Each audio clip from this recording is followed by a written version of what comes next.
Hey guys, in today's video, whether you're an agent or a buyer looking to buy a home, we're going to be going over a few things you need to know about Breeze Homes here in Jacksonville, Florida. I'm Jamie Tajera, co-owner of Edge Group Real Estate here in Jacksonville, Florida. This is Carrie Hustis, co-owner and team lead. While Carrie runs all things sales, my day-to-day with investments and developments keeps me in two places. In the field, checking out potential opportunities, and on the computer, researching hyperlocal data. So if you're looking for insight on Jacksonville real estate, you've come to the right place. Thanks for checking out our channel, and if you like it, please be sure to subscribe.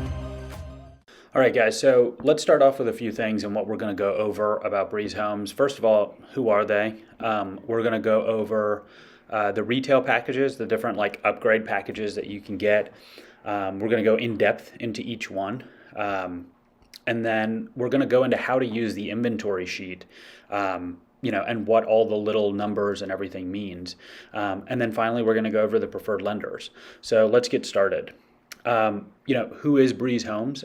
Breeze Homes is actually a local builder that was born out of its parent development company, which is Corner Lot Development. And what they saw was they were selling, basically, developed land to some of these national builders. And when they finally got around to seeing what the quality of those builds were, they were like, we think we can do better, and especially in the affordable space, give people more quality.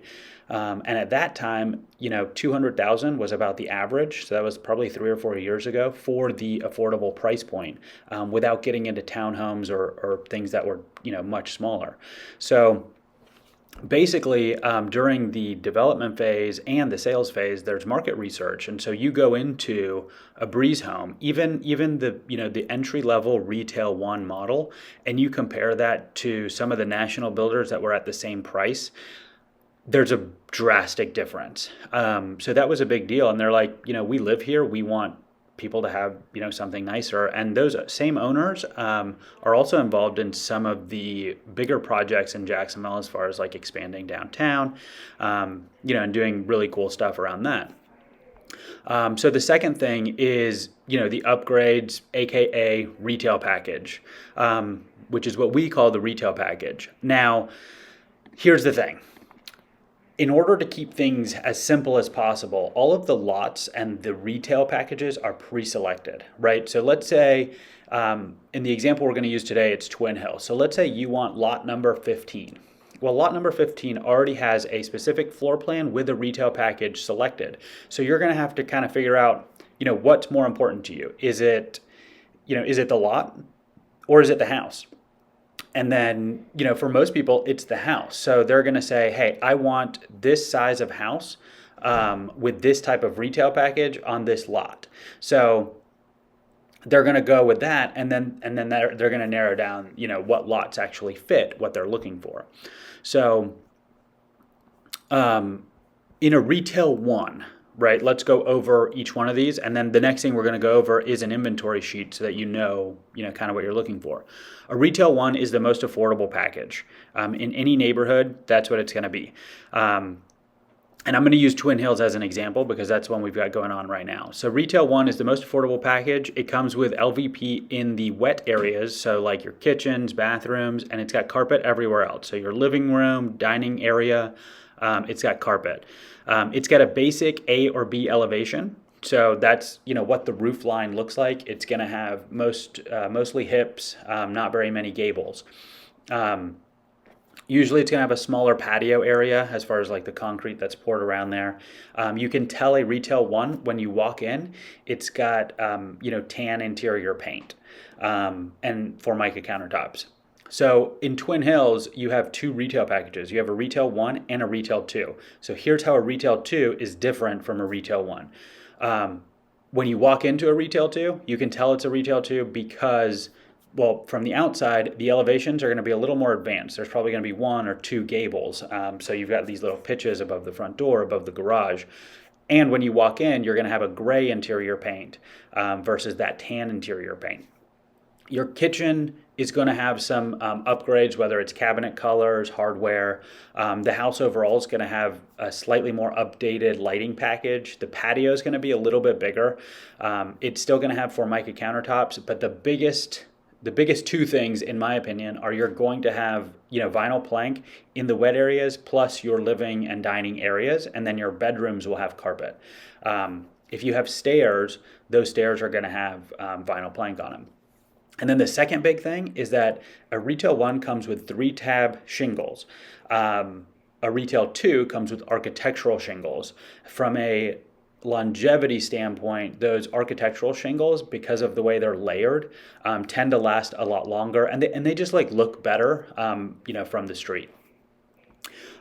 So going the next level up, which again, we're using Twin Hills as an example. We don't have any Retail 3s in Twin Hills. But if you're looking at another neighborhood, we might have Retail 3. So if you looked at Elizabeth Crossing, that was a development of 17 homes. That one had all Retail 3s in it. So Retail 3 is upgraded. They usually have larger porches. They have more advanced elevation, so they've got way more hips. And then they also have granite countertops. The cabinets are upgraded, like one level up, larger porches. Sometimes the porches could be covered. It depends, but that's usually probably going to come into a Retail 4 or higher. Retail 4s and higher are going to be more, luxury builds. Or communities like that. Generally, you're not going to see that in a majority of the Breeze Homes communities.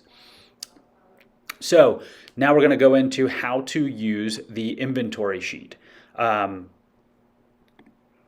So if you are an agent or you're a buyer and you get access to this inventory sheet, you'll want to request it from the listing agent.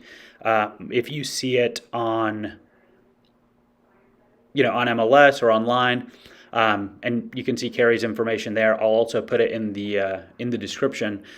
But basically, at the top of the sheet, you have a legend. It says contract received. It's reserved because we've received pre-approval and everything from that buyer for that lot. And then red is sold.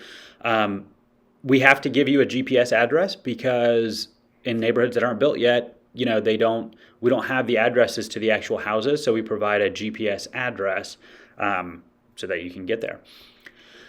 You've got HOA and transfer fees. So the HOA is going to show up there. Again, we try to make everything affordable about Breeze Homes. So one of those factors that factors into what your payment and mortgage and all that stuff is going to be is your HOA. So most of the Breeze Homes communities don't have a lot of common areas, and that's on purpose in order to kind of reduce what that HOA fee is. So $330 a year is very, very affordable. So we've got the lead agent information, and then there's a block that basically shows what the date is, so that we have the most up-to-date information. So as you're going down so you can see the available inventory. If there's any hidden inventory, so like Twin Hills, for example, has 3 phases. Phase 1 has already been sold out, and then phase 2 is showing. Phase 3 is actually hidden, so nobody can see it. Again, if you get the PDF version of this, you can zoom in and get basically all the information that you need, and it's like a native PDF so you can actually see it, because I know the text is really small. But going from left to right, you've basically got the lot number, right? You've got the address. Sometimes it'll show what the lot width actually is. And then when you're looking at plan, what you have is you see 1526 option B, double gable lap front. So what that means is this is a 1526 floor plan. It's also the square footage. We don't come up with fancy names for each floor plan. The floor plan name is the square footage of the home. Option B is the elevation. So starting at option A is the most basic with hips. It's basically a hip roof all around. As you get to B, you add a gable or 2, right? So option B for a 1526 is actually 2 gables, probably above the front door and above the garage. And then you've got lap front siding. If I had to guess, that is a Retail 1. Then you have added options, and you have 4x6 rear porch. There's some small things. Your retail level, which we went over before, beds, baths, and then you have your pricing. And then you might have note for what phase it is.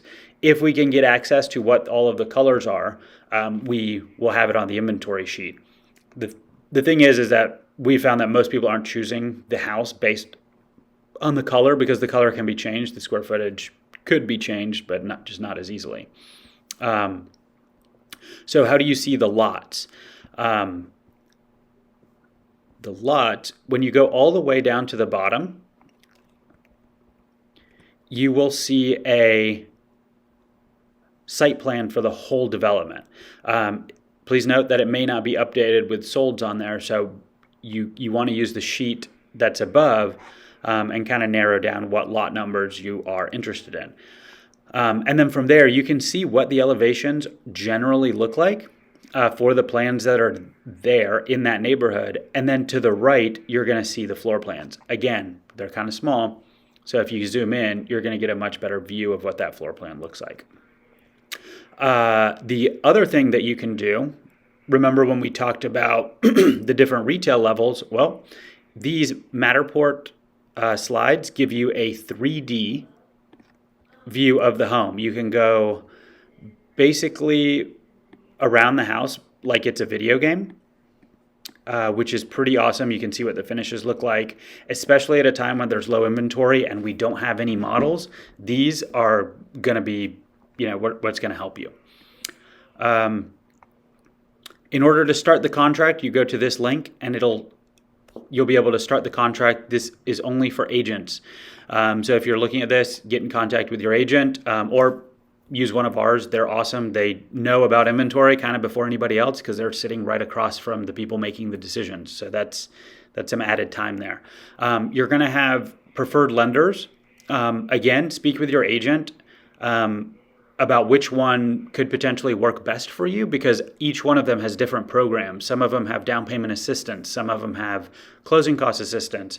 But if you use a preferred lender, all of your closing costs can be covered.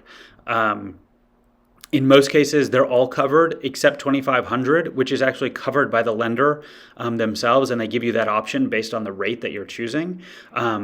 But if you are not using a preferred lender, your contract basically gets treated like a cash transaction, and you, as the buyer, would be responsible for all of those closing costs.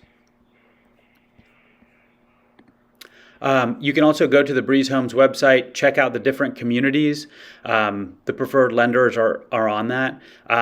But for the most up-to-date information, the listing agent is Carrie Hustis, and she's definitely going to have that.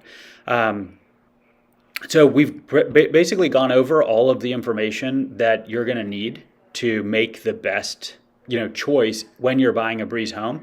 So if you have any questions, let us know. I'm going to put an example of the inventory sheet in the description, along with the website and a few other things that could be useful. So if you have any questions, let us know. Our team's happy to help.